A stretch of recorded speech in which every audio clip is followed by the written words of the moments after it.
जय माता दी। आज नवरात्रि का पहला दिन है और आप शैलपुत्री माता के पहले स्वरूप के बारे में सुनिए।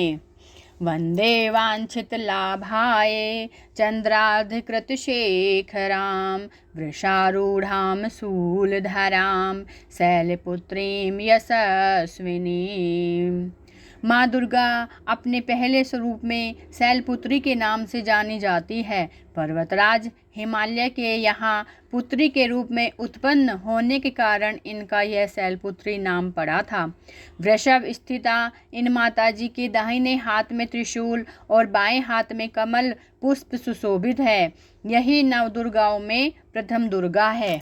अपने पूर्व जन्म में प्रजापति दक्ष की कन्या के रूप में उत्पन्न हुई थी, तब इनका नाम सती था। इनका विवाह भगवान शंकर जी से हुआ था। एक बार प्रजापति दक्ष ने एक बहुत बड़ा यज्ञ किया।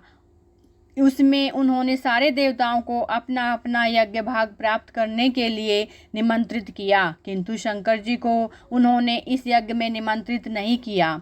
सती ने जब सुना कि हमारे पिता एक अत्यंत विशाल यज्ञ का अनुष्ठान कर रहे हैं, तब वहां जाने के लिए उनका मन विकल हो उठा। अपनी यह इच्छा उन्होंने शंकर जी को बताई। सारी बातों पर विचार करने के बाद उन्होंने कहा, प्रजापति दक्ष ने किसी कारणवश हमसे रुष्ट हैं। अपने यज्ञ में उन्होंने सारे देवताओं को निमंत्रित किया है, उनके यज्ञ भाग भी उन्हें समर्पित किए हैं, किंतु हमें जानबूझकर नहीं बुलाया है, कोई सूचना तक नहीं भेजी है। ऐसी स्थिति में तुम्हारा वहां जाना किसी प्रकार भी श्रेयस्कर नहीं होगा। शंकर जी के इस उपदेश से सती का प्रबोध नहीं हुआ। पिता का यज्ञ देखने वहां जाकर माता और बहनों से मिलने की उनकी व्यग्रता किसी प्रकार भी कम न हो सकी। उनका प्रबल आग्रह देखकर भगवान शंकर जी ने उन्हें वहां जाने की अनुमति दे दी। सती के पिता के घर पहुंचकर देखा कि कोई भी उनसे आदर और प्रेम के साथ बातचीत नहीं कर रहा था।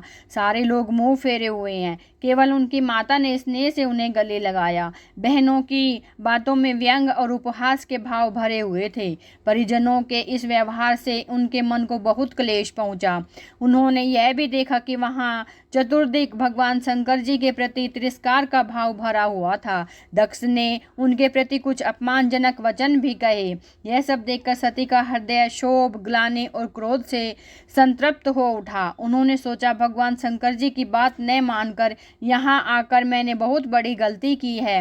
वह अपने पति भगवान शंकर जी के इस अपमान को सह न सकी। उन्होंने अपने इस रूप को तत्क्षण वहीं योगाग्नि द्वारा जलाकर भस्म कर दिया। ब्रजपात के समान इस दारुण दुखद घटना को सुनकर शंकर जी ने क्रुद्ध हो अपने गणों को भेजकर दक्ष के उस यज्ञ का पूर्णतः विध्वंस कर दिया।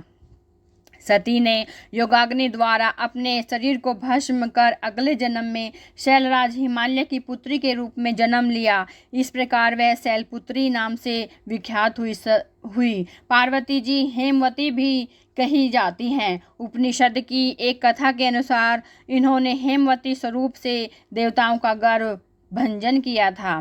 शैलपुत्री देवी का विवाह भी शंकर जी से ही हुआ। पूर्व जन्म की भांति इस जन्म में भी वह शिवजी की अर्धांगिनी बनी। नवदुर्गाओं में प्रथम शैलपुत्री दुर्गा का महत्व और शक्तियाँ अनंत हैं। नवरात्र पूजन में प्रथम दिवस इन्हीं की पूजा और उपासना की जाती है। इस प्रथम दिन की उपासना में योगी अपने मन को मूलाधार चक्र में स्थित करते हैं।